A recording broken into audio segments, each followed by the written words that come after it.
Three,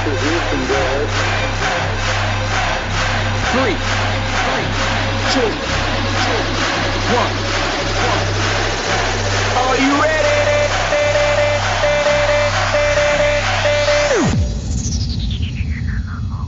Here we go!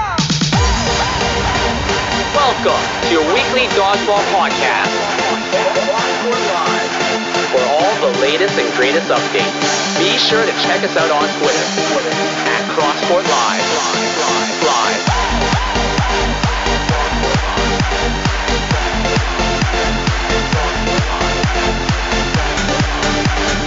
And now your host. Please welcome Travis Tomlin. Hello, ladies and gentlemen. I am Travis. I am your host for Crosscourt, Episode 6. I am also your camp counselor for your 2-week stay at Fun Mountain. Here with me tonight is my other co-camp counselor. His name's Dylan Cooper. Dylan, say hi. Hi, everyone. Are you excited for Fun Mountain? Oh, always for your mountain. Arts and crafts?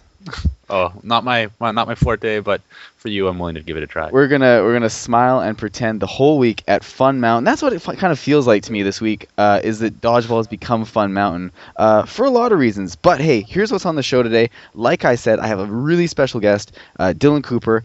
I've got previews and reviews from the week that was and the week that is to come. I'm going to talk about Extravaganza, Pub Night, the pre-show that's happening. It is happening. It's on in my basement this Saturday before the Pub Night actually happens. If you haven't talked to me already, it's probably too late to get in on things. I don't have unlimited space down here. It's going to be a blast. You'll hear all about it afterwards. We're going to get into Cooper's brain as legally as possible. I'm going to do things that, a sane man would find, disturbing. But we're going to get the most we can out of Cooper. I've really lucked out the last 3 weeks in a row in terms of guests. I don't know if the getting is always going to be so good, but here's to hoping that it is, and here's to hoping that you enjoy the interview that I have with Cooper tonight. We're going to get into some user questions we got off the old internet this week. Chris Wang and I think J-Ray, or a host of people asked me some questions. The best ones I kind of picked out were, what are my thoughts on the ideal composition of a team in terms of throwers, catchers, ball shaggers, all that stuff. Cooper and I are going to get into that, and a little bit more fun. We're going to talk about what it would be like if Dodgeball was a video game and we had to assign players stats. Stats isn't really the right word. I'm thinking more along the lines of attributes. Attributes, exactly. If we gave every player, I came up with 7 personally. Cooper's going to have a couple of his own as well. We'll talk about that. If we turned you into an electronic sprite, what numbers would we give you? So, Coop, is there anything you want to say before we dive into the recaps of last week? Not really. I'm just glad to be back in Vancouver and no longer out in my penal colony on the farms. Yeah, man. Do you want to sort of address your Dodgeball hiatus? Well, I'm not really committed to playing because of the trying to get into the Army, and I don't want to commit to a team and then just suddenly have to disappear on them. But the reason why I wasn't subbing for other teams so far was I was out helping my parents, build stuff on their farm. So and I was being a good son. And for people like me who didn't know where Caslow was, do you want to sort of clue us into what sort of community you were in and where it was? It's an hour north of Nelson, if you know where that is. So it's just on the east coast or eastern part of BC. Basically, it's a small, tiny town, and there's nothing that ever happens there. Except well, there is one thing that happened in Caslow while you were there, and that is that you sort of transformed into a lumberjack. Is that safe to say? Yeah. I think lumberjack's a safer term than skinhead, because that's you kind of transformed into a skin. Not from like an ideological standpoint, but he was walking down my street with freshly buzz cut hair and just big booming bushy beard. I'm like, man, Cooper looks scary. So yeah, that happened too, right? Yeah, I had to. If I'm going to the bush, I should come out with, a beard man or a bush beard, whatever. Man, I would do that if that's all it took for me to get a beard, but I'd also need testosterone and hormone supplements and stuff to get a big bushy beard going on. Anyways, let's get into the recaps. We're all glad you're back. Recaps. We got the Lantern Corps still sort of dominating Monday nights. That's kind of what I thought was going to happen. They're an amazing team, but the rest of the top teams are still sort of chugging along at the consistent pace we've seen the last couple weeks. I'm not going to read too much into any of the standings that are going on right now. Cooper and I have both played enough dodgeball to know that mid-season, no one really, goes all out. So you can only infer so much from what you're seeing from these numbers. Some people cannot come out. They could just be joking around. They could be like hate bit and just sort of do ridiculous bets all night. But what was cool was Dodge It Like It's Hot had a really awesome night. I even checked their schedule, and they played against some good teams. So Stephanie Co. and Co. Were definitely throwing down when it came to dodgeball on Monday nights. Tuesdays, Fighty Law, which is Nate and Giselle, and a host of others, and Stonecutters also had the best weeks there. Stonecutters, Trung, Chris, Stella, Helene, Matt Hung, really showing up, man. Trung as electrifying as ever. They're on top. At least when it comes to this week on the overall standings, the usuals are still sticking around. Reckless had sort of a weaker week at 9 wins. I'm going to say that's probably because Shane was either in the process of getting sick or was sick. I know he didn't play Wednesday, but he did show up Thursday for Hate Bit and had a good night. Real strong. Wednesday night, Geeks, Mascots, Mike Vick. That's 1, 2, 3. What really sucked for Wednesday night, Coop, I don't know if you've experienced it to this level, but, Wednesday night, piss raining. I drive all the way out to Queen Elizabeth, which, for people that don't have a frame of reference, Queen E is like a 20-minute drive from anywhere in Vancouver because it's all the way out at UBC. Just super crappy to get there. You have to drive through, kits and dodge yoga pants and everything. And The worst parts of Vancouver. the worst parts of it, the mean streets of freaking West Vancouver, well, the west side of Vancouver. Yeah. People were throwing money at me. It was crazy. I got out there ready to play dodgeball. Vase in tow. Vase didn't come with me. He came with Deb and Rattel to find that 2 of the 5 teams didn't show up. And it was like, it's crazy. In any other rec league, if you don't show up, there's at least some sort of accountability. Like you pay a fine, you default from the league, and you're kicked out. Some shit like that. But for 2 teams to just completely not show up, I don't know. I think that's really bad. I think the only reason that we don't have a league, I know there's probably a league policy in place, but the reason it's not a thing is because it's just, by and large, it's one team, and so you get out of there 10 or 15 minutes early. It kind of sucks, but it doesn't mean that no one plays dodgeball. In this instance, it was almost like, we played 6 games, or what did we play? We played 8 games, and that was it. Night's over. See ya. Well, big games. We played a lot of big games, and actually it was a night of playing more dodgeball than I would normally ever get to play, because it was a 2-hour block. The only thing that sucked was it was against the same players over and over again, and none of it was really the league night competitive level. It was lots of fun, especially because we were wearing costumes, and we got to have Vase there as Greasy Mario. If you haven't seen the picture of Vase as Greasy Mario, That bullet, man. It is a fantastic compliment to the normal Mario and Luigi that Rattel and I pull off. Just, we're like, man, Vase is here, sweet. I wonder if he brought a costume. He pulls out like a pillow he stuffs into his shirt. He's got this like heavy metal t-shirt going on. Pulls out this big wig. He's already got the mustache. He didn't need a fake mustache. He's got the mustache. And then he puts on his Mario hat. I was like, oh my god. That man loves to be greasy too. It's perfect. Oh yeah, it comes pretty naturally. Yeah. He can turn it on. He can go between grease and charm as necessary. That was my Wednesday. It was kind of disappointing. Mike Vick and the Dog Pound had a hard night. They only had 6 wins. That being said, they had a tougher gym. I assume they had all 5 teams there as well, so they actually had to play their games in order to get wins. And I think Mikey's just in the process of getting back. So, if Mikey was away and they had a few of their other regulars not there, they can actually have... Mikey's not back until Friday. He's not back until Friday. Yeah. Insider information, he's not back till Friday, but his car is no longer in front of the Bow's house. I know this because I live on their street. He was parking his black Acura Legend in front of the Bow's house. He's like, hey, Keith, I'm going to park my car in front of your house for like 6 weeks. That's cool. He takes off, and now the car's gone. Yeah. So it's either been 1, stolen, 2, hotwired by the Bows, or 3, ticketed by the usually lax parking enforcement in our area. Maybe someone from across the street was like, hey. 4, somebody had keys to his and had to take it somewhere. I don't know. Cooper, that just won't happen. Think positive. Hey, Maybe it's possible, man. I'm here, Mikey. Wherever you are, here's to hoping that your car is safe. Just shout out to that car, the Acura Legend, man. There hasn't been a better name from her car since.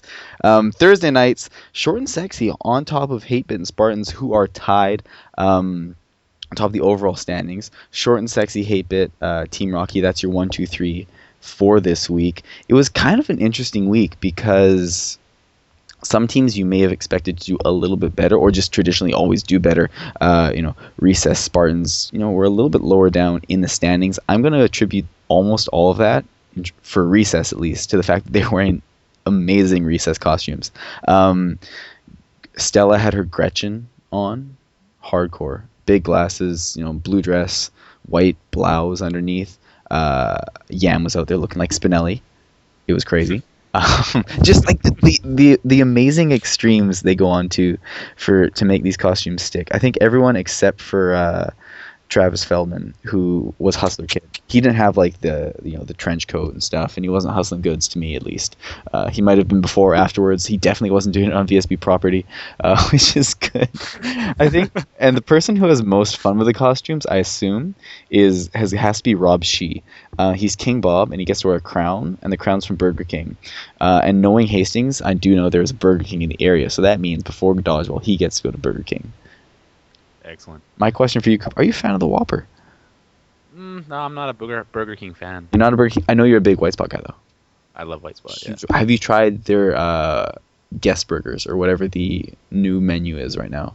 I haven't had the chance. I would have want to try that peanut butter jalapeno one. Oh my god! The commercial says it's still around, and I want to try that burger this week. It's going to happen Thursday nights. If you're going to White Spot, I think C-Wang has been my lens into the world of White Spot lately. He retweets a lot of he retweets a ton of White Spot tweets, and I need to show up on a Thursday night anyways, just to go eat there again, because I don't know. I used to do it like every week for, I don't know, like 2 years straight. It's kind of. Are you subbing for Geeks and Sneaks this week? Yeah. I'll be at Geeks and Sneaks, but that's a Wednesday. That's not a Thursday. Maybe we try going after. I'm always down for White Spot. Because I don't think I'll be able to do it Thursday. I would love to do it Wednesday, though.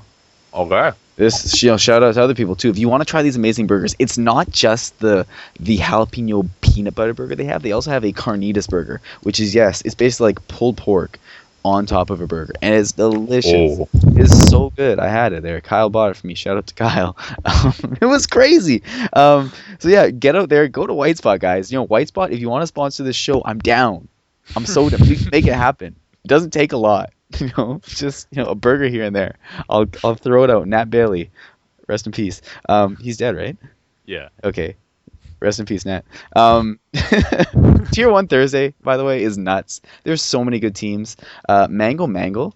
I've had my eye on these guys for like the 1 or 2 seasons they've been in the league. They're just a classic case of young guys who are really athletic, and once they figure it out, they're going to be good. And, last couple weeks they've had strong results, so they keep it up, man. They're going to break through. They need somebody to take them under their wing, like Cooper, but not Cooper. Don't do it, please don't. I still have Thursday night aspirations. Okay, that's enough for the recaps. Actually, no, that's not enough for the recaps. Because guess what? Cooper played this week, didn't you? Yeah, I was subbing in for Geeks and Snakes. I was Shane. You were Shane? I was Shane. I was in there for Shane. Did you try squeezing into his skin and his body? Because that would be pretty difficult. No. I was just wearing some shorts and some suspenders for the guy. Yeah. Was Matt Ho in his spandex? No, he wasn't in his spandex. Okay, thankfully, I didn't have to see that. Yeah. Kazlo didn't escape the wrath of the Matt Ho, spandexed out dong. Yeah, I saw that on Facebook. Wasn't all wrath, man. There were some good times. Yeah, but hey, I'm sure Wednesdays. I was glad to have you back on Wednesdays. I was also glad I wasn't in your gym. Previews. Monday night. Dickens 7 to 8:30 is the place to be. It's all top 7 teams, Dodge Dynamic Duels, Dodge It Like It's Hot, Team Sam Jackson, Gods of War. I assume it's just gonna be a crazy night because it's the best combination of 4 teams I think you can see across the board all week.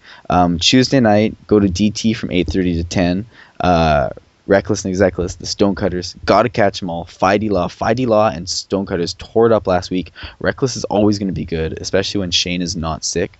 Gotta Catch 'Em All, I put them out there. I was Simba's dad. I always get that wrong. What was Simba's dad's name in The Lion King? No. Mufasa? It was Mufasa, Mufasa. yeah. And because I always think Mufasa was I think in some ways Mufasa was the bad guy of that movie. Shout out to Scar. I basically picked up Gotta Catch 'Em All, held them over this big dodgeball chasm and said, this can all be yours one day. And then they went out and got 4 wins, which is disappointing. For a variety of reasons, it could have happened. So, but still, look out for them this week. They're going to get it together. They'll be better. Wednesday nights, go 8 to 10 at Queenie. It's not a Tier 1 team, but all the teams playing on one of the courts there have either dodge, balls, or both dodge and balls in their name. It's like, I think that might be the one time this has ever happened.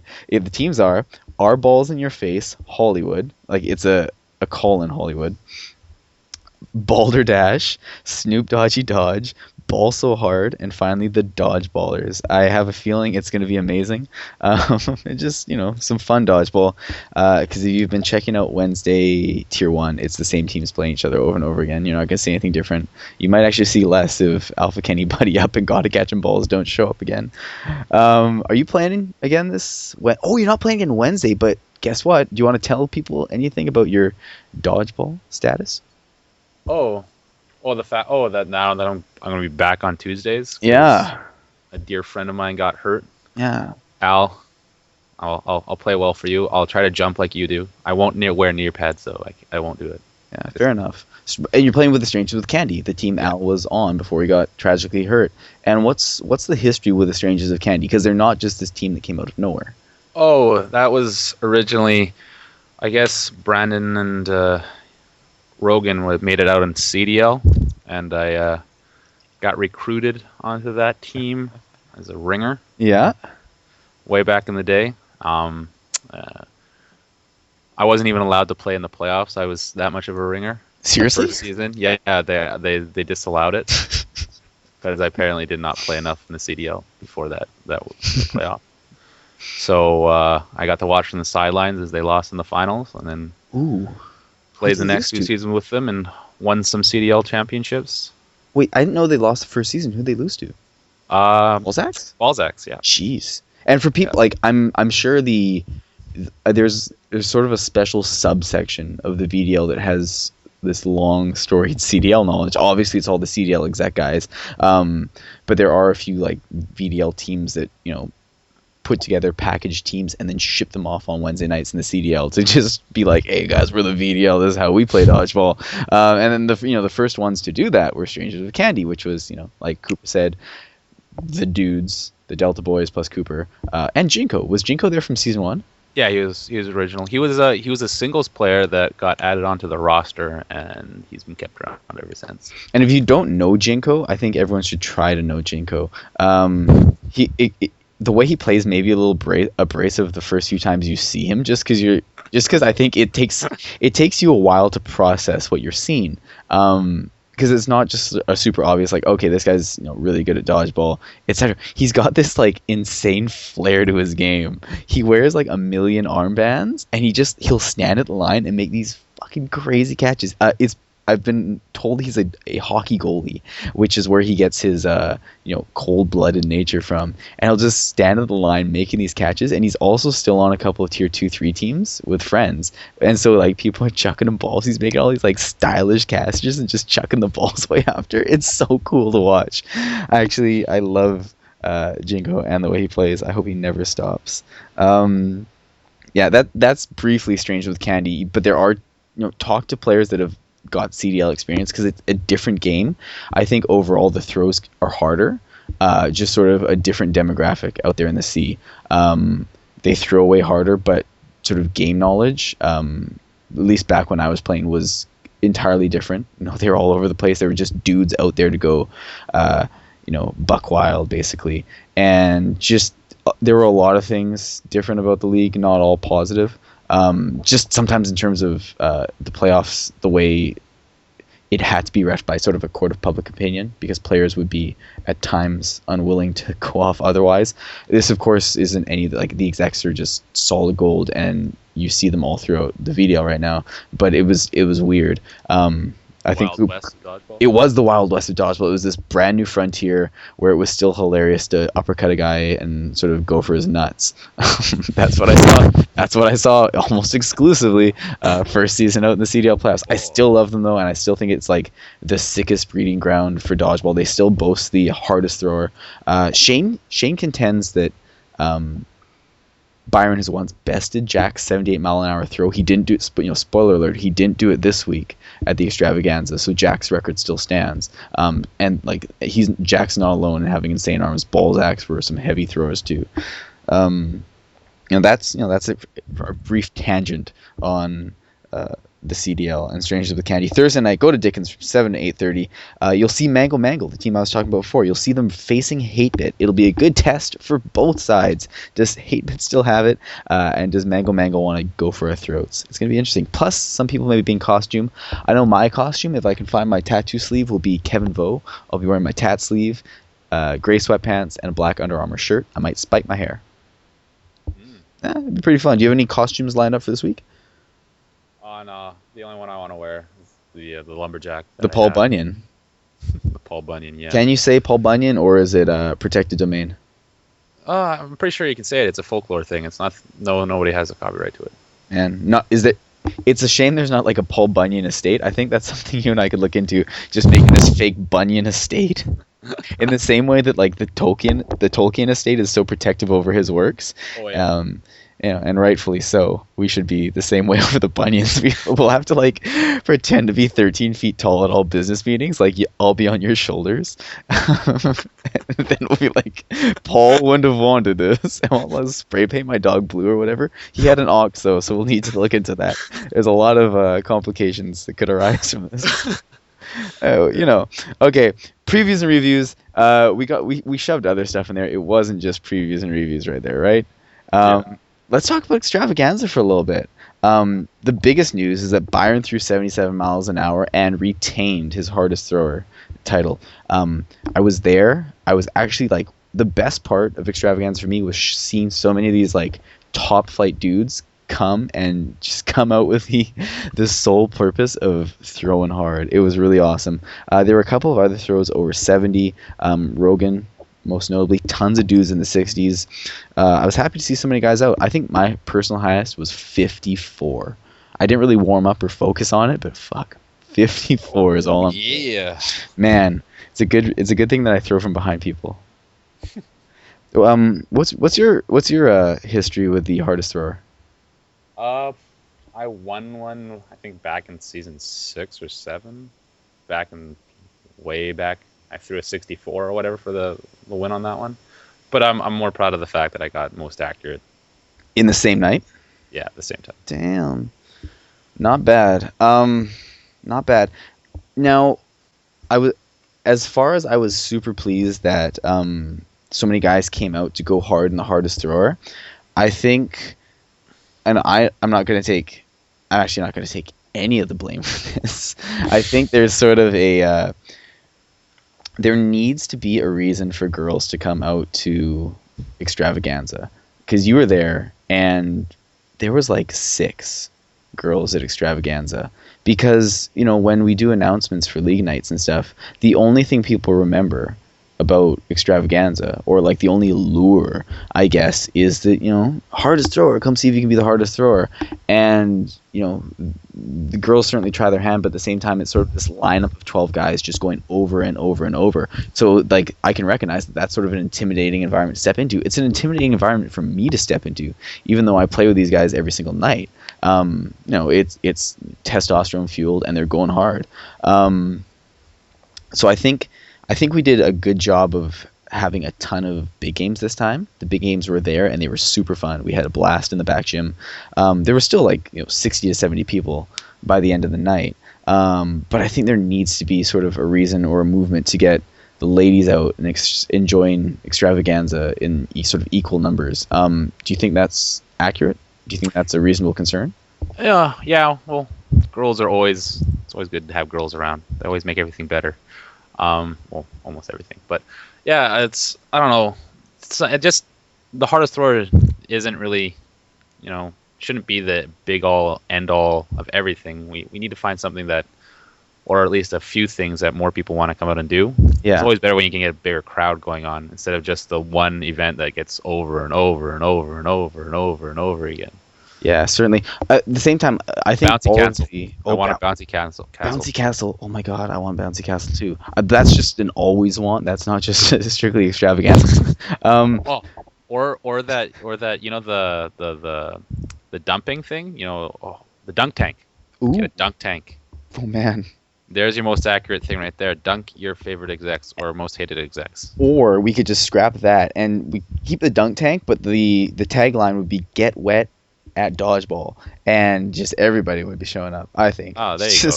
Oh god, I'm not going to continue with that thought though because it could get me into trouble. As much trouble as I can possibly get in a podcast I record and share with a few friends. But yeah, I think there's definitely a need to get the ladies out at Dodgeball. I recognize that, based on the team composition of 4-2, there's naturally probably less girls that play in VDL. And hey, maybe the ladies manage to find a job and actually have to work on the weekends. Like all the guys that were able to a whole day of throwing balls at nets. Sure, I got nothing on my plate. And so yeah, either way, it was fun, but I really think we need to put forward sort of this is a celebration of Dodgeball. This is just a fun day where everybody can come out and go, go as hard or as easy as they want. Another big shout out to Brandon, who cooked a freaking ham the morning of, and I think my lunch of ham that was just amazingly cooked. Shout out to Brandon, he makes an amazing ham, and Nos just really made it it was great. Rogan and Liana were the showdown champions. A couple of really fun showdowns. I think Liana narrowly beat a Leslie that was in knee-high boots and a cardigan, which isn't really typical Dodgeball attire, but we'll let it pass. The other events were still a lot of fun, though. I think they were well designed, like the most accurate, the hanging dodgeball, all those things. I had a good time with them. Best catcher was the one that was like my favorite. Did you get to check it out? Oh no, I didn't even know there was that bag gym. Yeah, I didn't for the longest time either. I had no idea. And so it was. You got 3 single throws thrown at you. I think you had to actually actively miss on the catch to be counted as one throw, and then 1 double throw and 1 triple throw, and total number of catches gets you ranked. And one reason I think that hardest thrower is the most valued, or sort of the prestige event, is because that's the only one that I think is an actual accurate metric for performance, because all the other ones, there's so many factors that go into that particular skill that finding like who's the best catcher, I think will require sort of days and days and days and thousands of thousands of throws and catches and just percentage points and data tables and long statistical analyses. You'd also need like a machine that you could actually have a consistent throw, because you just have 3 different throwers doing all the time. You don't know who can catch what, right? You get somebody who's throwing a 65, and then the next one's somebody's throwing a 53. This is sort of a call to graduate students that don't have a thesis yet and are really into experimental design, that are like, man, I don't have a thesis. What am I going to do with this $80,000 education? They're like, oh, I know. I'm going to find out the best catchers in VDL season 14. And so, yeah, if anyone's interested in that, let people know. Extravaganza still, I had a fun time. I had a blast. There's always improvements that can be made, but I think we made the best of what was there, and we had a fun time, especially in the fun games. I hope I hope everyone took my play in fun games as sort of a life lesson, and that's when you think you're safe, there's always some guy who's sneaking around behind you trying to kill you. What we would do, we were playing free for all, sort of last man standing, and it was side versus side, and so I would walk around behind people like, hey, here's what we have to do, whisper, and then I would just throw the ball at them and get them out, and no one sort of raised the alarm and said, yeah, we have a saboteur. They all just let me get away with it until Baxter was wise enough to throw his ball at me at the same time, and that ended my kill streak. I do have, this will be the end of the Byron fawning, I think. But during a game of corners, the lines were removed, and it was like 7 dudes just throwing balls at Byron, and they were maybe 15 feet away from him. They were super close, and it was, 2 images come to mind. For some reason, it's like when the military shot and killed the life-giving tree in Avatar. Okay, with all the other players just being these like unworthy dudes just shooting at this great life-giving tree of dodgeball that was Byron, because it was such like he was blocking everything. He was all over the place. He was like trying to catch. He was just doing everything he could to survive. But in the end, it was futile because one of those balls is going to connect. And I just had this. I was maybe 30, 40 feet away, just kind of watching. I'm like, man, this is really sad. Even though it was just a game for fun, it still affected me. And yeah, I just needed to say that. That was my. I was gonna make 2 comparisons. One of like a whole bunch of people chopping down a great redwood tree, and another one of some great whale being like taken down by harpooners. I decided that I could merge them by just talking about Avatar. Thanks, James Cameron. Okay. Let's get into Cooper before we get into the other things, because I think that's what most people are going to be tuning in for, not strange digressions on James Cameron. Although some people might be into that. Firstly, Cooper, before we started, we sat down and just mapped out your entire dodgeball career, sort of your roadmap to where you are now. Do you have any thoughts on your existence in dodgeball so far, before we go technical into it? My existence? Yeah, man. What has dodgeball been for you? Oh, I don't know. It's always been a great way of just hanging out with good people. Especially I like competition too. It's with good people, so it just worked well. I got to play games with people, meet new friends, made some of my best friends like Kat and Leo. Only met them through dodgeballs. They randomly asked me to play for I Love You with them, and it was one of the best experiences I've ever had. I don't know. I can't imagine not knowing them now. They're just so amazing to be around and stuff like that. Meeting people, I think that's the main thing. No, I can totally agree with that, because there isn't just 1 or 10 or 15 or 20. There's got to be like 100+ people that I would not know without dodgeball, and my life would be severely worse off for it. You for one, and just everybody I've ever played with, and a ton of these exes, and a ton of players, and it's crazy. And I'm not going to list them right now because it would just go on and on and on. So, but it is really crazy to think about what my sort of social climate would look like without dodgeball.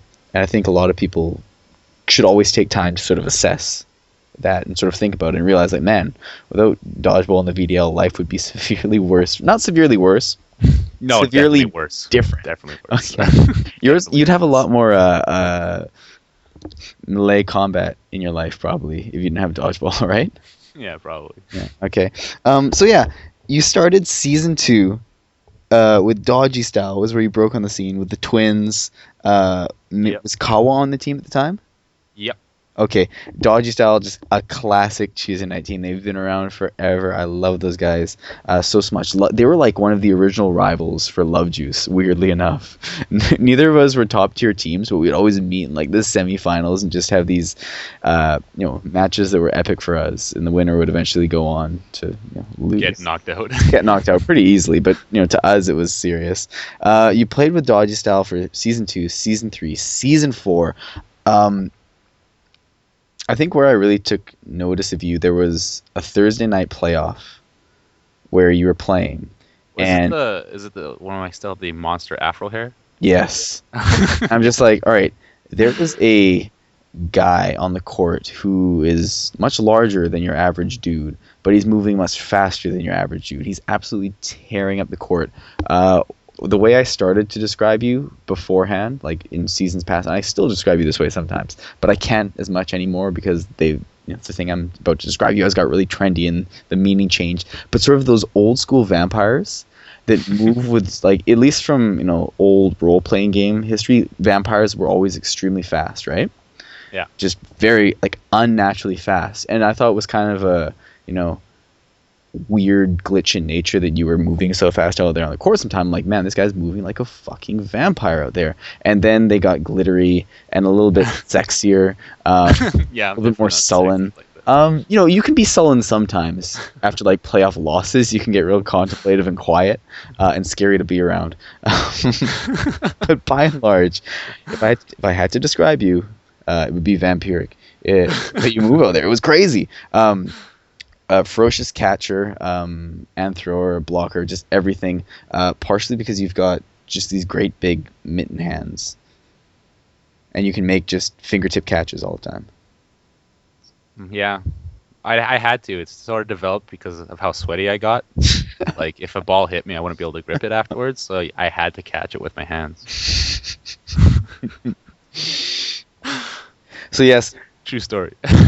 Season 3, you played with the Excuses for a bunch of seasons. The Excuses famously won Thursday nights on season 6. The Excuses broke through yourself, Gary, Wing, Grace, Keith, and Ellie?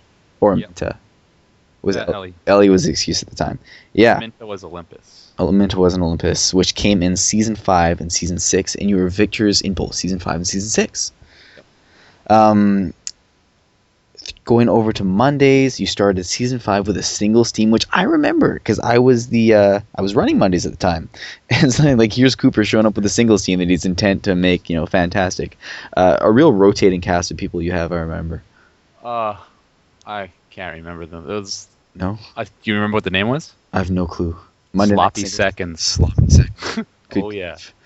There's an image I didn't need from Cooper. Would it be safe to describe them as sort of a motley crew? Yeah, no one knew each other. Yeah. And also very, very erratic skill levels.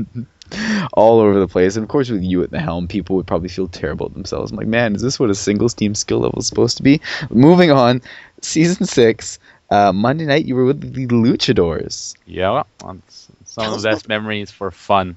Tell us about the Luchadors, because they're sort of what the Luchadors did have never been done again since in Dodgeball, except for other times the Luchadors have shown up.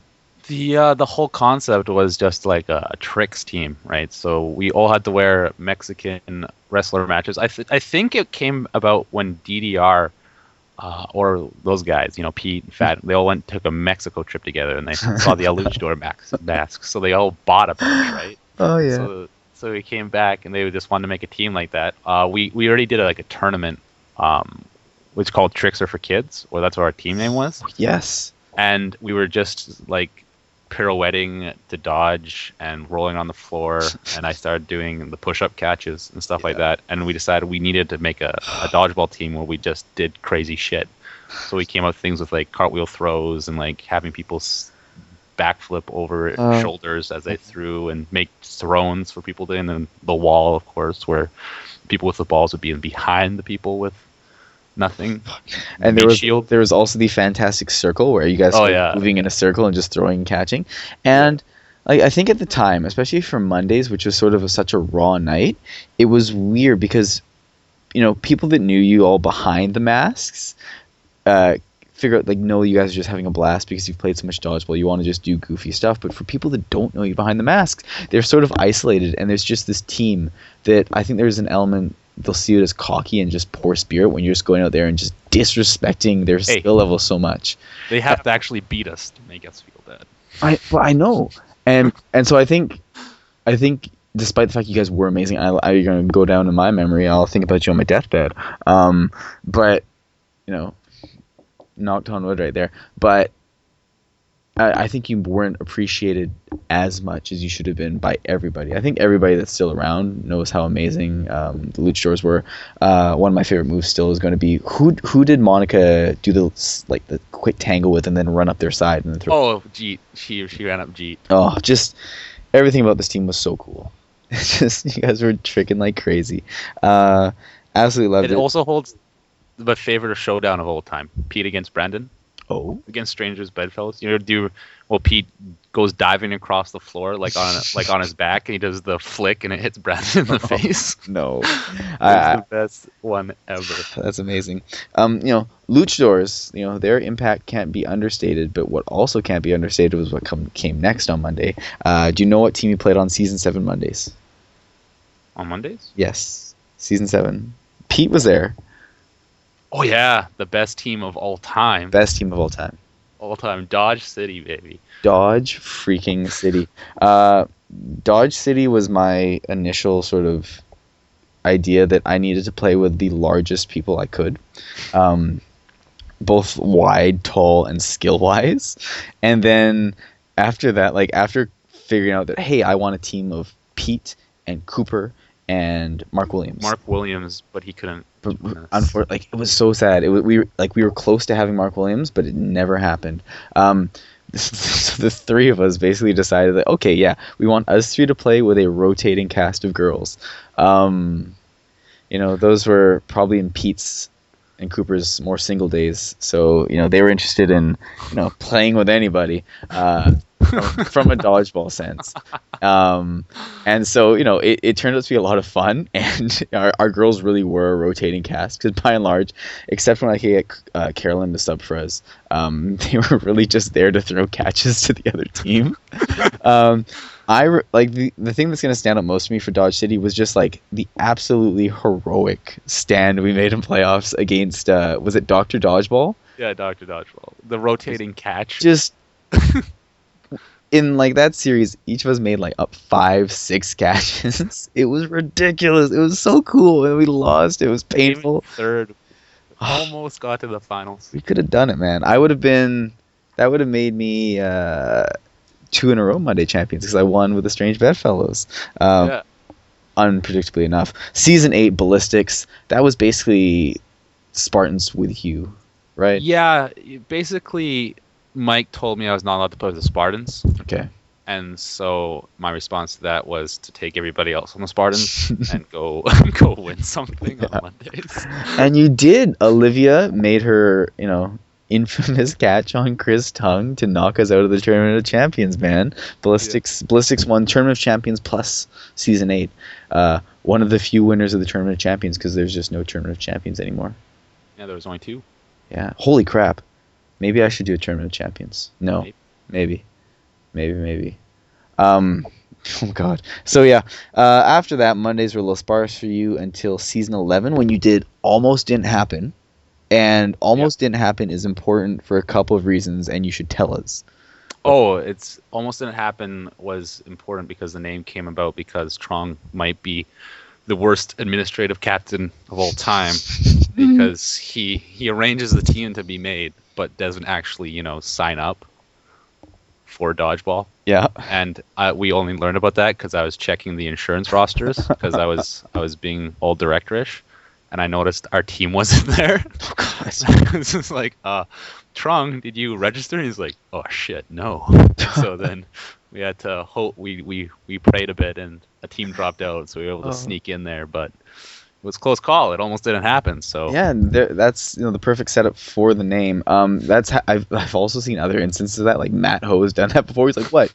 You mean you don't just register the winners from last season again?" I'm like, "No, Matt, we don't just register the winners from last season." He's like, "We're fine."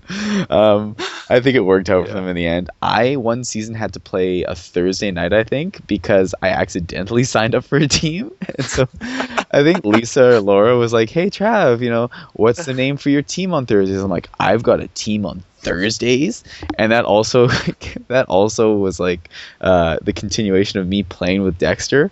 Something I kind of swore off doing after the Lords of Dodgetown. I was like, no, I'm just gonna, go easy on the Dexter for a little while. But no, he was back on Mr. Tomlin's Opus, which was the team name I came up with. Hoy, Kirby, Jennifer Chen. I don't think we had a 5th girl, but a 2nd girl. And so, yeah, what was GDP? Oh, man, after Almost Didn't Happen, you played on the Ghosts of Dodgeball Past. Yeah, when we shat the bed. We should have been on there. We should have been that champion for number 12, but man, but no, they played amazing. Rectums, you got to give them credit for what they did on that night. Rectums did play amazing, but the Ghosts of Dodgeball Pass had just sort of collectively one of the worst playoffs of Dodgeball I've ever seen. If you don't know the team, it's Shane, myself, Cooper, Rogan, and then just the 2 best girls out there with Stella and Yam. 2 of the best 5. I'm not going to rank them, but just why shouldn't that team do amazingly well? Here it is. We all decided to not catch and just be it sort of continued the hubris of Monday nights, which is when I play with Rogan or Brandon on Mondays, we'll just not do well. We'll do laps. We just don't gel well together. Season 7, you brought back the Luchadors to Tuesday. You decided to bring them over to the big time. I think it was just a collective. People were free for Tuesdays. Yeah. So moved it over. Yeah. Just carrying on the 8-bit. legacy of the mask. Yeah, Look, and the final. season 7 was the beginning of 8-Bit's 4-season run. Not to toot my own horn, but You guys could have had 5, but Olympus stopped you that first season. you did stop us the first season, and that was absolutely heartbreaking. But hey, maybe 4 wouldn't have happened without Olympus, right? Right. Maybe you guys would have just gotten tired after that one and just Yeah, called it quits. yeah. No. Well, anyways, BBPD for 3 seasons from 8, 9, 10. BBPD, interesting because isn't that the first ever team of Byron? Yeah, I think he joined us because Angie brought him into the league. Okay. I think season 10. Okay. Yeah. Yeah, and I remember I have vague memories of Byron just being like, okay, there's this guy. He was good, but he just couldn't hit anything. Worse, Yeah. no accuracy in that guy. Like, there's this guy on Cooper's team who, Cooper seems to really respect, and he throws really hard, and he's super athletic. I'm like, I wonder if I should be scared of this guy. 4 seasons later, here he is, tearing it up. XTC Energy, which is yourself, Jason Me, Wang. Jason, Byron, Vo, Ooh, filthy. and The Billy? ladies. Did we put Billy? Was Aminta one of the girls? I seem to remember Aminta Ellie. No, Aminta Ellie was Olympus. Okay, XTC ladies were who then? Carolyn and Tiana. Oh, good God. Dude, So, yeah. that at Ecstasy Energy was a monster team. Like that thing right there, is a dangerous thing if it ever comes back up. Yeah, it will be, but I think Jason Huang's status of I don't know where Jason Huang is anymore. I saw him at Extravaganza, which is cool. Yeah. But Well, I do think he just got back from his oh, lobster fishing, whatever. it is. sweet. So yeah, hopefully we see more Jason Huang because I love Jason. Isotope season 12, which was cool because who came first, the dodgeball team or the softball team? The softball team. It was a bunch of dodgeball people wanted to play some softball, Mhm. so we made the team. Matt ordered some amazing jerseys, and since we wanted to just have excuses to wear those things, we made a dodgeball team from the softball team that came from dodgeball players. Makes sense. Yeah. It makes sense. Yeah, Isotope's fantastic team, and they were the champions actually. So you won. Interestingly, there's kind of a 8-bit sandwich here for Cooper wins because 5-6 Cooper wins, missing for 4 seasons, Yeah. and then season 11 and 12 there's Cooper's back again with XTC Energy and then the Isotope. So that's cool. How many championships do you have in total? I guess 10? 10? Okay. No, 10 or 11? Unless you count CDL, then I can add 2 more. Okay, And we if you don't. start counting tournament wins, I have like over 20 something. We don't. Damn. And season 13, not here, but you're back at season 14 on Tuesday nights with the Strangers with Candy, replacing Al, like we've said. That's going to be awesome. Wednesdays, you didn't show up until season 10 with the Stormtroopers. And Yeah. should we save talk about the Stormtroopers until we talk about I Love You? Yeah, we'll wait for that. So basically, I Love You was the season 7 version of Cooper, happened after the excuses. Yourself, Kat, Leo, Jane O'Neill, and the ladies were, what was it, Kat and Marie? Yeah, Eventually. originally, and then Helen took over because Oh. Marie's back started hurting, Oh, so no. she didn't want to play anymore. Okay. So yeah, I Love You for 3 seasons, followed by 3 seasons of the Stormtroopers. To date, the best shoes. Oh yeah, those Oh. shoes are gorgeous. So cool. If you don't know, just like the black and white shell-toed Adidas, basically. Is that accurate? Yeah. Yeah, but then of course with Stormtroopers all over. Oh, very cool. If it's season 13, you play with Geeks and Sneaks. Is that 12 I did. season 12? Okay, season 12. Then Shane replaced me for the 13th season. I see. After Woot Woot on Thursday nights, season 10, 11, you play. I screwed it. I spoiled it. After I Love You, you play with Woot Woot on Thursday nights. Season 10, 11. We won in season 11, which was super cool. One of the best photos that just sort of captured pure joy, I think, is the one where I'm locked in your embrace and you're just twirling me around. Oh, God. I never wanted to let you go there. Oh, I never wanted you to let me go. It was amazing. It was after the showdown between Monica and Alex Vu. Yeah, and that was the winning moment. That series was just amazing. 15 games. Every bet we met each other 3 times in that playoff run. 5 games every time. Last game down to a showdown. Like, how can you get better than that? It was absolutely unreal for a lot of reasons. A lot of firsts. One, the first Game 5 that's ever been decided in a showdown by Dodgeball to tail, because that's you always sort of theorize that one day a team's costume could come back and hurt them, and this time it cost them the championships. Vu got hit in the tail. It was his little T-Rex tail. Also, it was the first time we ever see, at least I've ever seen, Chris Tung sort of break ranks and really show frustration on the court. He made an amazing double catch, but Vu pissed him off, and he gave him a little court shove. Yeah. And just the pure emotion that is dodgeball. Sometimes, man, things can happen. You get frustrated out there. Either way, glorious win. You showed up in season 12 with a team with Anthony Tran. Yeah, he got me drunk, and I made a drunk promise to play for that guy. It's happened. He's coercive. He's a smart man. He's wily. Watch out for him. Aggressive drunk. Yeah. He likes to drink with people. That's the key there. He likes to drink with people, so he'll do his best to get everyone around him just as slosh as he is. Fantastic. And now, believe it or not, we've actually chronicled all of Cooper's dodgeball existence. I think it was important just because it's such, I had no idea what the Cooper story was, but now we've got it down on paper.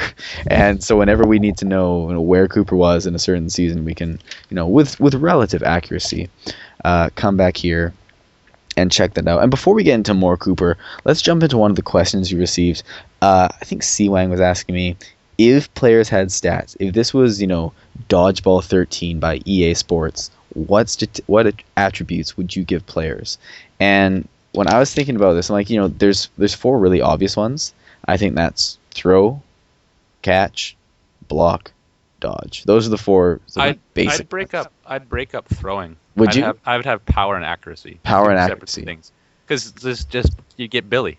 That guy's cannon, but he misses 80% of things, even when he's actually trying to hit the guy. Okay. So. Would you break it down further? Would you go into curve? Do you think curving or funky throws has a place? Maybe that could be a 5th one for technique. I don't know. Okay, it's possible. Yeah. Okay. But catch, block, dodge, you'll agree with? Yeah. Okay. And then going to that, this is where we get in sort of less predictable territory. The 3 I went with were stamina, court awareness, and influence. And I will explain what I think I mean by influence, at least. Stamina is obvious, because if you can only throw 5 balls at max power, if you're sort of huff and puffing and you don't have the juice to take on a 6v1, you're worthless out there, right? How much stamina do you have? Secondly, court awareness. You can't hit, you can't catch, you can't block what you don't see. I've said this in the past many times, again, not in the show, but when I come back from an off season, the thing I find has slipped the most is my court awareness. I just don't see the court. And I think that makes all the difference in the game. Yeah, definitely. Core awareness is huge for making sure you do the right stuff, because if you don't know where the balls are, you can't make the right decision. Exactly. I think if there were sort of computers controlling the players too, I think court awareness in terms of where you're throwing the balls and when. If in the typical league night gym setup, if you are throwing the ball to the corner without a barrier, sort of without a wall, you are losing balls. You are giving them away. It's just it's if Kevin Vo's in the right corner, crossing, misses, ball goes out, guess where the ball comes back in? It doesn't go off the wall, it comes right back to the other side's feet, and they win possession of the ball. Hopefully he hits somebody. And I feel it's the same way with curves too, because curves will sort of get stuck into the wall kind of sucks them back in, and they just won't roll back. That's why off the opening rush, or the opening toss at least, I feel it's best to sort of give a nice fast ball that's not going to be blocked and comes back to you. Mm-hmm. Yeah? That's fair, yeah. Are the rules different for you? Do you try to kill people off the bat? Depends on where they're standing. If they're up in my face, I'm gonna take them down a notch, But Do you typically get aggressive at the beginning? It depends on the team strategy. Okay. I won't push up unless I have a whole team that I know that's gonna push up with me. Because if you If you go up solo, it's just asking to get overwhelmed at the beginning, especially if you're playing against a team that knows how to play together. I hear you. And so for influence, what I was thinking is because I didn't want to have, so many subcategories of, intimidation factor, sort of creativity, sort of just general court swagger. I didn't want to have just one category for electricity or how electrifying the players were because, I would have to put Trong 100 and then everybody else at 0 because he is and always will be the most electrifying player in Dodgeball. Don't say this. Don't stroke that ego more. I totally agree.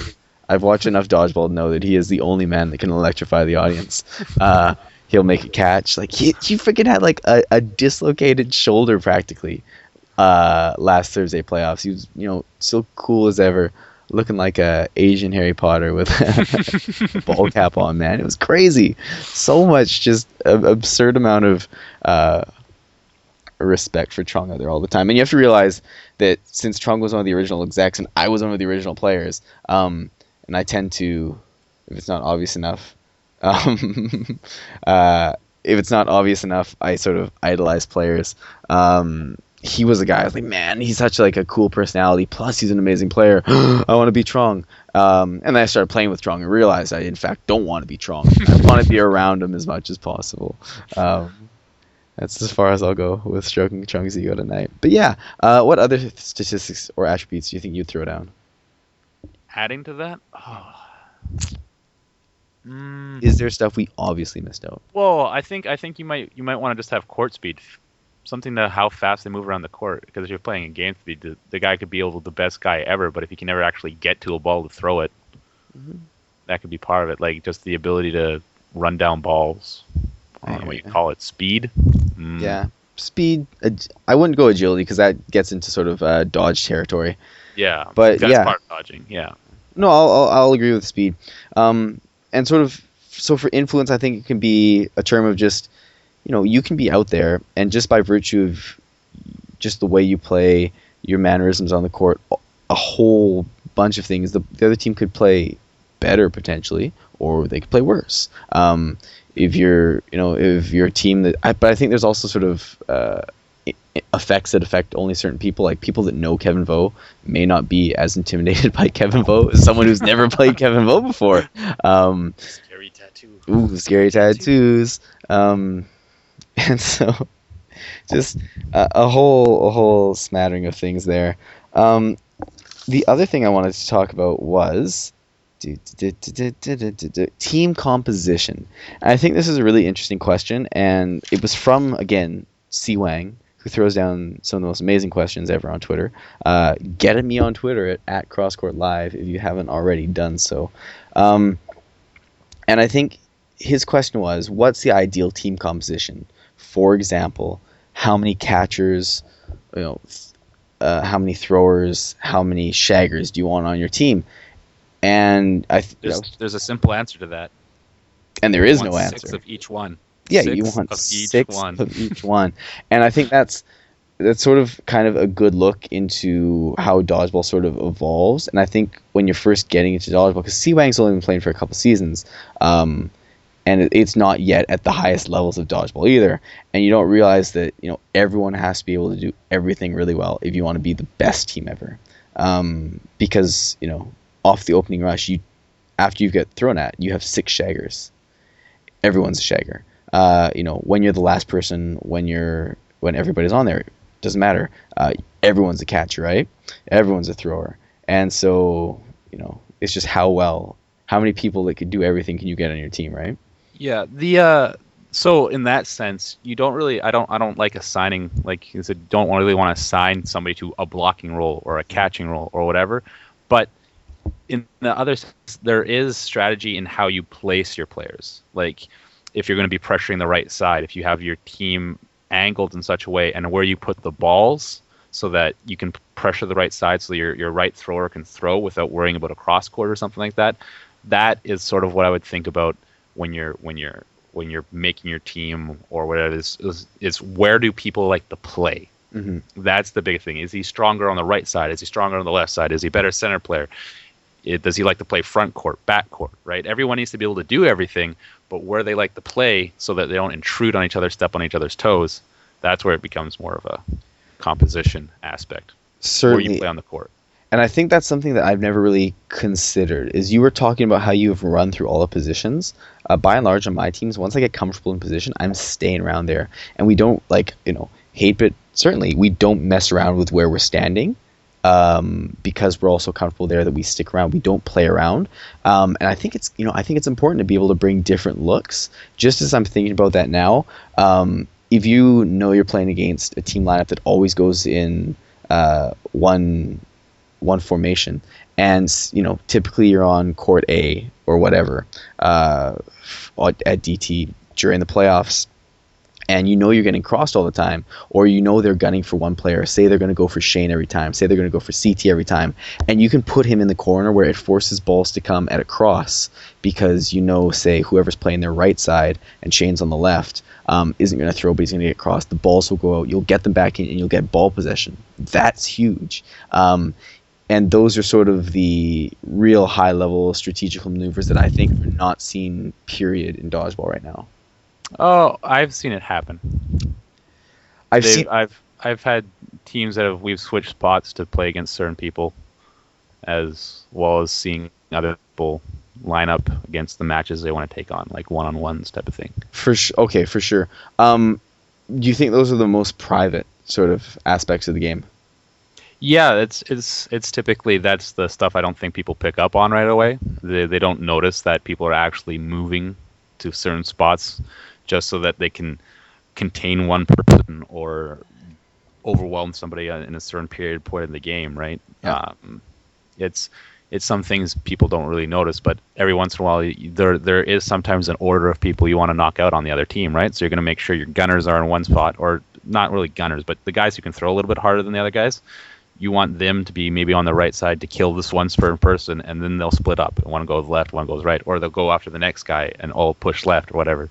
That's what most people don't seem to pick up on. They just see the chaos that is going on, but they don't know that the plan is hit person one, then person two, Certainly. then person three, and not just this is how we're going to throw at them. It's this is where we're going to stand as we throw at them.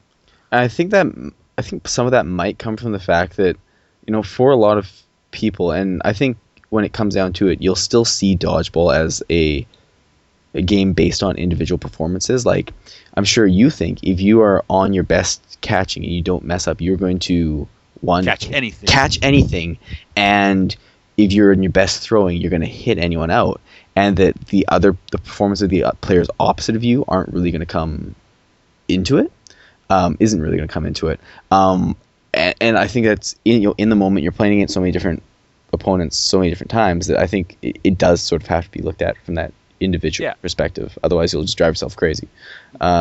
It's tactics versus strategy, right? Every game's different, and you have to play to the game and you use your individual abilities the best. But you can have a plan and try to work it out. Obviously, sometimes the person you're supposed to be throwing with gets knocked out right away. Yeah, got to change the plan now.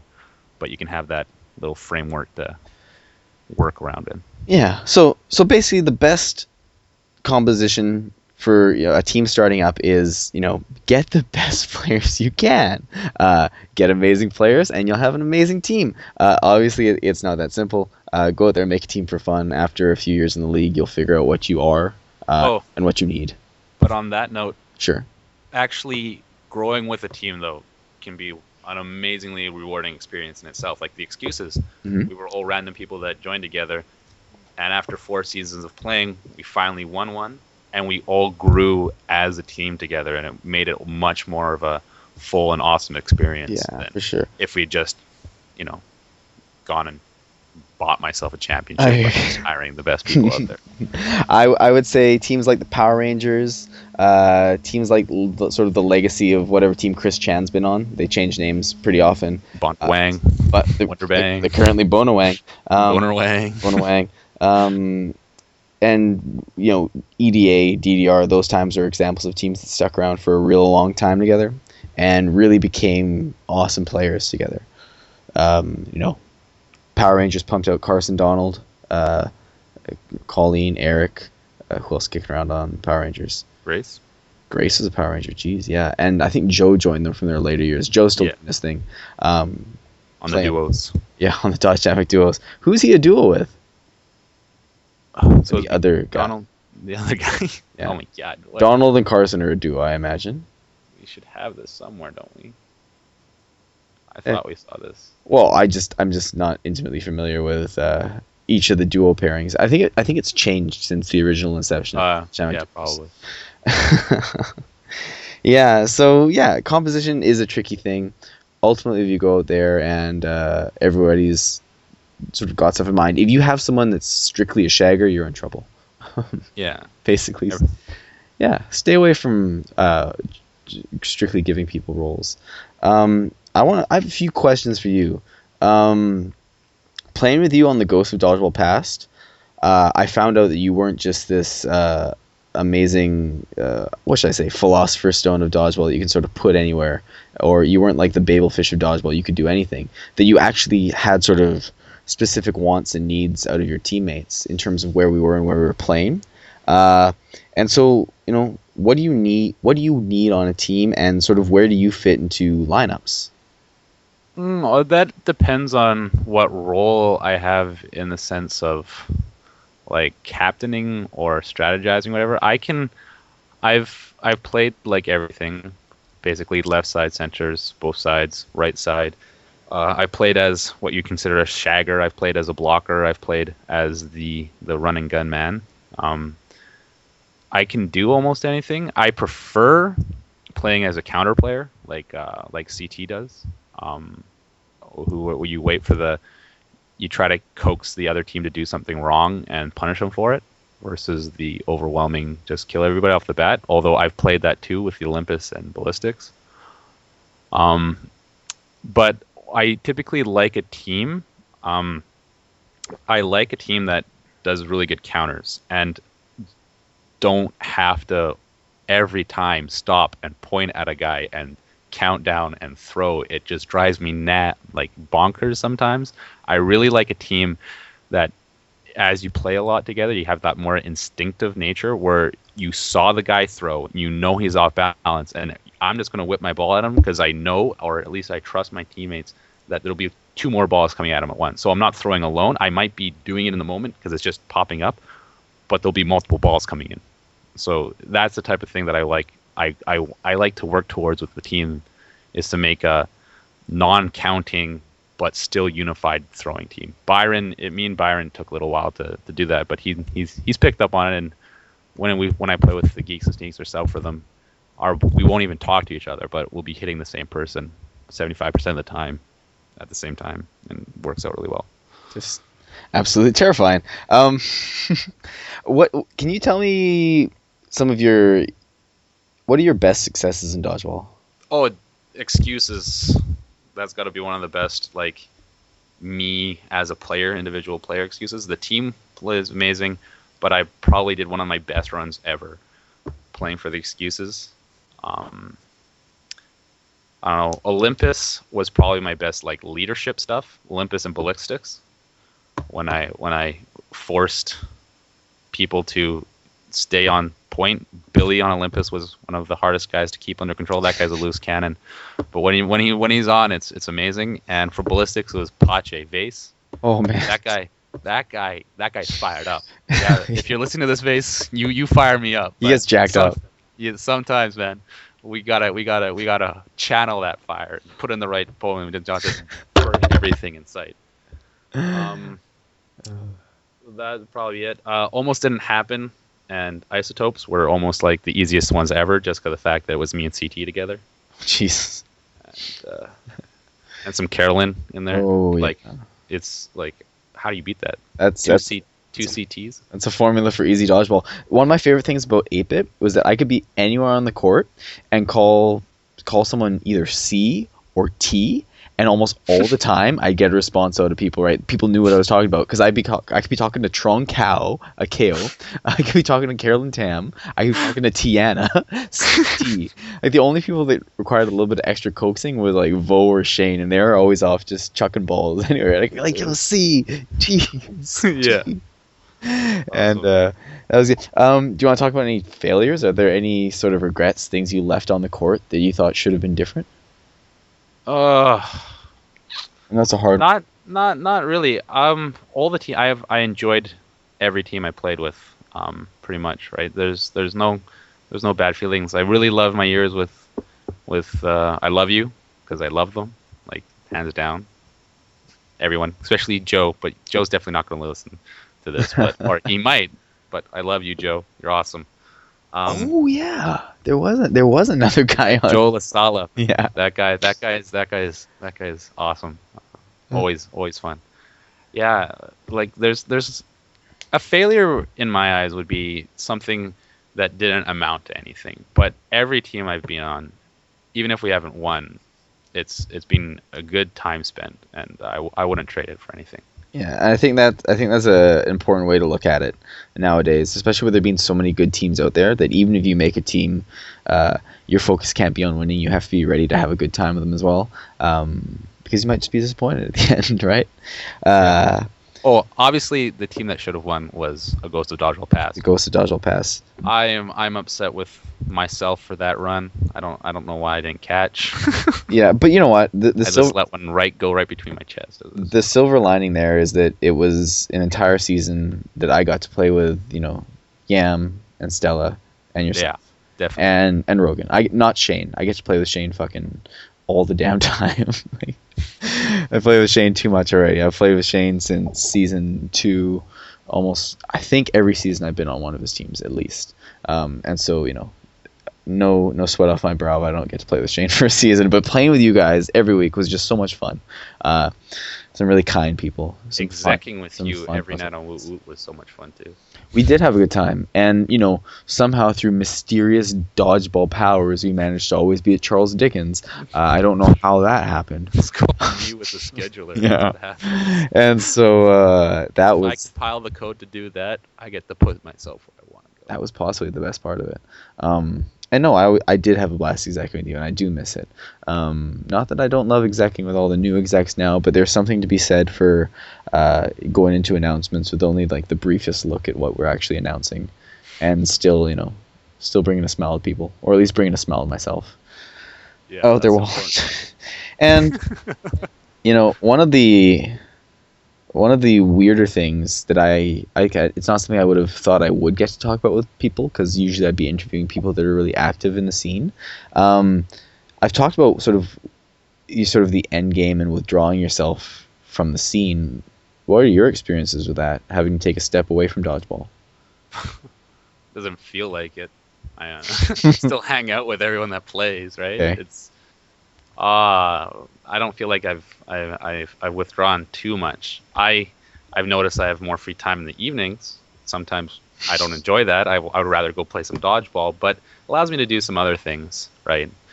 But I don't think if I knew that I was going to stay in Vancouver forever, like I just knew I was like, or even for the next 6 months or whatever, I would not give it up. I would be playing at least one, most likely 2, and knowing me, I'd somehow get all 4 nights again. And just keep going until I just couldn't throw anymore, and that probably won't even happen because my arm just has amazing endurance when it comes to dodgeball. I just don't feel pain anymore. It lasts, man. That's insane. This is the last couple of seasons. You've seen some of the traditional rubber arms of VDL slowly starting to show their wear. Billy, Brandon. I know Shane's been feeling it forever, but he sort of has to limit his play. Whereas you seem to keep just trucking on, throwing as hard. 4 nights since the start of 4 nights, and I think my key is I only throw it about 80% the whole time. It's about a 60, 61, 59 ish area, but since I'm not pushing myself, it chugs away. I think it also comes down to sort of your sort of intimate knowledge of the mechanics and technique that you're using while you're throwing, right? You're not whipping arm all the time. No. And sort of finally, before I open up to you and let you sort of talk about whatever you want, I only came up with this during the interview. I am springing it on you. I'm guilty of that, but this is sort of something that came to mind. How would you talk about me as a player? What have you noticed in my game? What don't you like specifically about the way I play? what don't I like about it? We've played together a lot. You probably have a good book on what I do and don't do. Sometimes you start thinking too much. I have the same problem. I don't know. It's you seem to when you're going jumping around and you're doing all that dodging and stuff, and you really want to make that catch though. You seem to overly focus on something, and your reactions seem to slow down. I just notice that every once in a while you'll get so pumped that you have that half second and that ball just hits off your chest and drops. I don't know what it is. It's just that was my annoying because I'd almost be able to call it. I'd be like, oh god, he's not going to catch this one because rough. I definitely agree that sort of when I play in the moment and just sort of do whatever I feel like, I make better plays. But doing whatever I feel like also gets me in trouble because what I feel like is usually like a between the legs at one person. Yeah. Beginning of the game. Yeah, but it's a lot of most things. That's the reason why, in like my ideal world, everyone would be doing whatever they feel like, but whatever they felt like would be like teamwork. Okay. But that I don't know, it won't happen. And I just love playing with you on those fucking jumping around, throw whatever you want, alley throw, bounce it off a wall to throw at the next guy. Oh god, it's fun times, man. We got like a rule put in basically to stop self harm.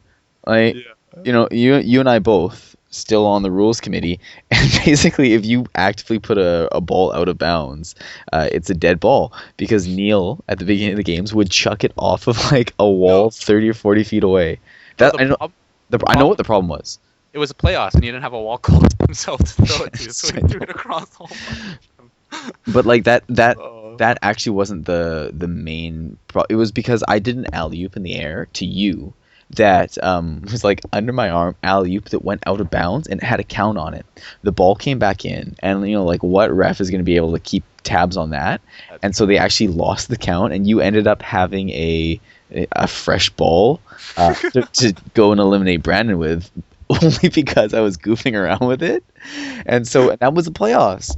And, we went on to win, but it was like, okay, because of they were goofing around, they got sort of, a new ball count. And refreshing balls, if you don't have to throw it off the opposite wall, you risk nothing, right? You just give it up for a few seconds. It's pretty big.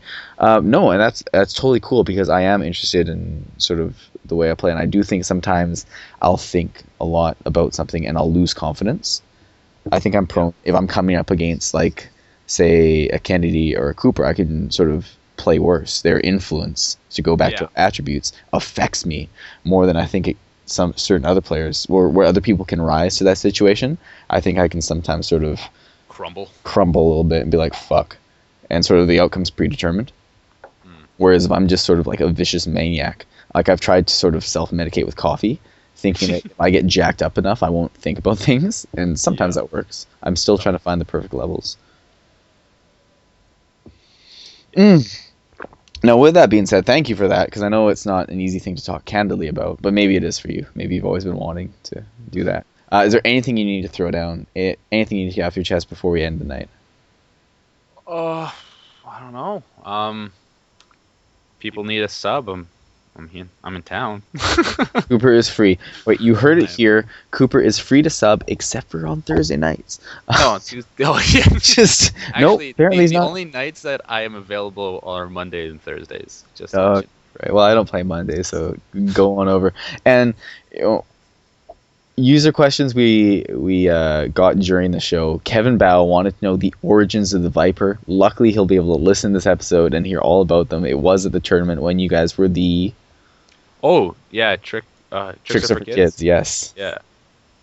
That is the push-up catch that you're talking about. But it was perfected in the underground dodgeball arena that I had on Friday nights. I was doing it so much that like I could guarantee you a catch every like no matter what. I'd always catch a ball, right? And so then I made a vow that I would only use it when it became most important, and I only used it to help the excuses win. And after that, it was too powerful a move. I unleash it on the public in case everyone else started doing it. That is amazing. There you go. That's going to end the show for today. Basically, this episode may not have been as sort of... it was introspective, but a lot of it was sort of history and sort of the verbal history, most importantly, of Dodgeball. I thought that was really important, especially with one of... I think I described you, an hour ago on Facebook as a cuddly enigma. It's this titan of Dodgeball that just had a lot of really interesting aspects to him. So you're definitely like a great personality within Dodgeball. I think you're really an important personality too. So you're sort of like a rallying point for strong, skilled Dodgeball that's also fun and smart and quirky. So those are some of the reasons why I like you a lot, Cooper. Thank you, Travis. I'll be back again next week. Just a little housekeeping stuff here. I'll be back again next week. I plan on carrying out weekly shows until the playoffs. I'll have playoff wrap-up shows. I'll probably do one wrap-up show after each of the weekends. So like the Saturday, Sunday, and then another show after the next Saturday and Sunday. Come the off season, I will stop doing weekly shows, and what I'm going to change to, I'm still sort of hammering out the details, but I will go back to classic series that we have on YouTube, and I will examine a series. And I'm not going to promise timelines, but I am going to promise that it's going to be very interesting. At least I will, sometimes I'll bring in multiple people. I can't say for sure. It's going to be crazy, bold, new, sexy world for me. But I'm really looking forward to it. And hopefully you guys will too, because that's kind of what I was thinking Crosscourt would be when I first started out. Cooper, again, welcome whenever you want on Crosscourt. Well, I will always be here for you whenever you want me to. Super accommodating. VDL loves you. Travis. I love VDL. Hey, and so, everybody, stay tuned. Next week there will be two posts from Crosscourt. There will be my pub night pre-show that could just be a complete and total drunken mess. Who knows? And there will also be the regular show that will hit you Sunday night or Monday, depending on how things go. It's gonna be a crazy, fun weekend. Come out to pub night, have a bunch of fun at Dodgeball this weekend. Cooper, thank you very much for coming on. Thank you for having me. All right, everyone, have a good, safe week of Dodgeball. We'll see you next week. Enjoy the music that's currently playing. Boom, boom, boom, boom, and good night.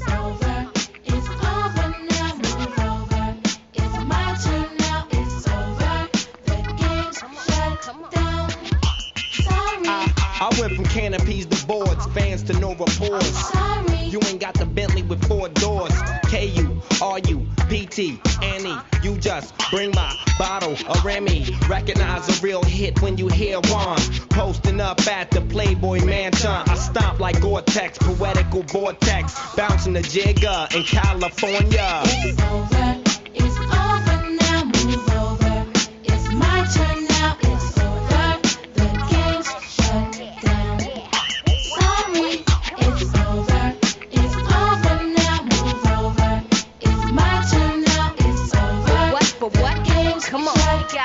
Yo, it's the N-A-D-I. Oh, you know the rest. Silly how frequently they contest. I done tours across the seas and been across the world. I done it for all y'all, my cats and my dogs. It's over, cause I'm bad to the bone. Leave a real diva to her own alone. I drive a Jaguar, so many different cars. Life is a pop star, shouldn't be this hard. Come on. It's over now, move over. It's my turn now, it's over.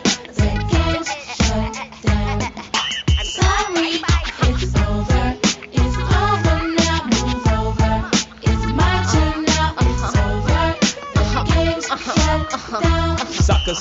Sorry. This is how life should be. My girl and my peace. Don't make me remind you. I stays VIP. Move over. For all my dime piece and all of my G's. Hustlers and pimps with shiny wrists. Making money. Cause my turn to shine and my turn to floss. While you play the game, I stomp the billboard. One thing's for sure, G's hit the door. Tone and Pope, no, Tina does not play. When she get on the mic, she say what she gotta say. And Dr. Dre and Snoop, no corrupt as ill. From East Coast to West, the unforgettable skills. Bust from head to head, sipping on Remy Red. Running from club to club, nickels and diamond doves. Ready to rock spots, bows and drop tops. Corrupt and gangsta rap, Latina be running pop. It's over. It's over now, move over. It's my turn now, it's over. The game's shut down.